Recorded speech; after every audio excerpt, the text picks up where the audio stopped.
What's up, little mama? I just got your second letter, so here I am to respond, if it's okay with you.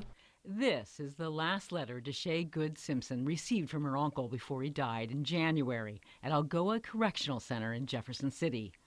10 months later, she still has no answers as to why a 44-year-old man would suddenly drop dead. Neither does Gerald Simpson, her uncle's brother and closest living relative. What happened? Here's my name. I'm his next of kin. Here. What do I need to find out about my brother? For months, Fox 4 problem solvers tried repeatedly to find out the truth behind the death of Damon Simpson. Since prison autopsies are public records, we requested Damon's at least 4 times, but were always told his death was still under investigation. But as Fox 4 problem solvers revealed several months ago, some prison families are forced to wait years for answers as to how a loved one died. We thought the 10 months the Simpson family has waited was long enough.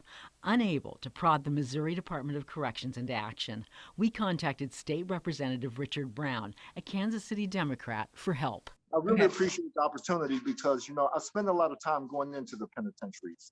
And I have a good relationship with the folks down at the Department of Correction. All it took was one email from this state lawmaker, and the prison produced the autopsy, which we immediately brought to Deshae. We did get the autopsy.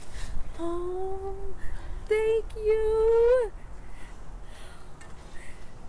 Oh my God.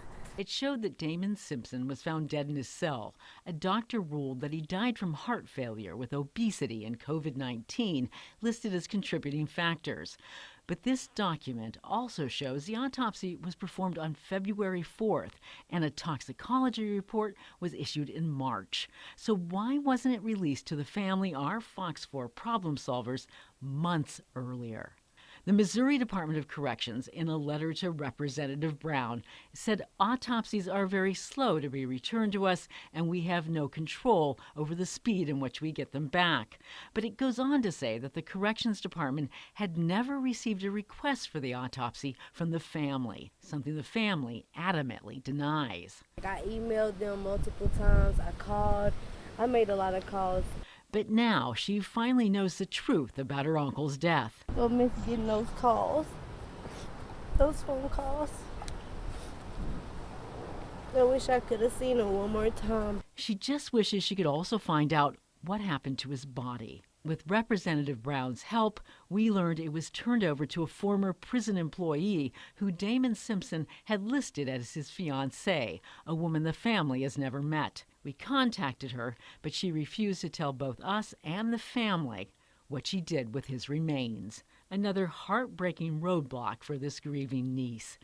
She knows that Damon Simpson was far from perfect, but he was her uncle, and she loved him. I hope that answers some questions. Linda Wager, Fox 4 Problem Solvers.